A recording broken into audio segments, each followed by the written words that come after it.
This is SolarCalX, the solar estimation web app.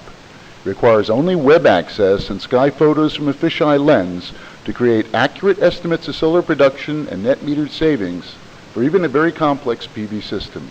Every calculation is to the minute. A number of fisheye lenses are available for smartphones and mobile devices. It must be compatible with the device to give the full disk of the field of view.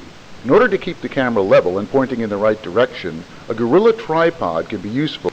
The device is positioned where the solar panel will be, and the device is leveled, pointed in a cardinal direction, and a photo is taken. And this is where SolarCalX comes in. It takes the fisheye image from the photo album and makes it rectilinear while correcting for lens distortion. Then the horizon is adjusted if necessary. And if the photo is taken in a direction other than south, the direction is corrected. Now we are ready for the next step, selecting the sky. The sky is selected using fill and paint tools by touch or clicking the sky areas.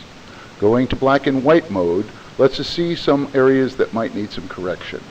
Once we're satisfied the sky is well represented, we accept the results and we're ready to use the shading matrix. First, let's look at the solar axis for the shadows, which is familiar to solar surveyors. It's a ratio of sunniness to shade and effectively gives the reading of a full tracking system with clear skies. We see 76% of the solar presence for this location is lost to shadows by this measure. To get a real estimation of production, we get the solar radiation data from NASA for cloudiness, and with a fixed set of panels flat on the ground and shadows turned off, we find the production, 2,429 kilowatt hours for the year. Using the shadows, we get 1,011 kilowatt hours, or a 58% decrease. Bad location for solar. To do a complete estimate, the tier, rate, and usage section should be filled in. Select the shadow for the 9 245-watt panels directed south and tilt back at 76 degrees and calculate. The cost section uses the rate, tier, and usage info to analyze savings based on the top production graph. Next, we select another shadow for the second section with the same tilt back but pointing north with 7 panels and calculate again. You'll see the results reflected in the cost section. These two sections are combined to form the system. Given the tiers, rates, and usage, a 20% annual savings could be expected from this design.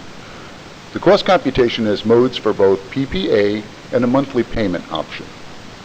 The analysis subsection provides a number of useful data and gives a clear view of how the grid tiers are displaced by solar. To get a more accurate shadow for a section, more than one photo should be taken in a pattern that represents balanced coverage. The shadows for the areas are combined to make the composite shadow. Here we see the power curve for the first day of summer, and then for the first day of winter. SolarCalX supports fully constrainable vertical and horizontal tracking. Here we can see the effect of tracking on the power curve. And SolarCalX is scalable, as you can see in this study of Googleplex and Mountain View. The product that has been used most to do this task has been the SunEye 210.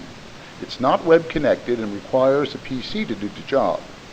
Taken off the market in February 2015 with the CEO declaring the end of the product's life cycle, the inventory is back on sale for $2,195 per unit with a 6-month warranty. Comparing the estimates of SolarCalX with SunEye, we can see a close correlation between the two and the production of an actual system here. If you're interested in learning more about how SolarCalX can do the job for you, please contact me by email at inquire@solarcalx.com.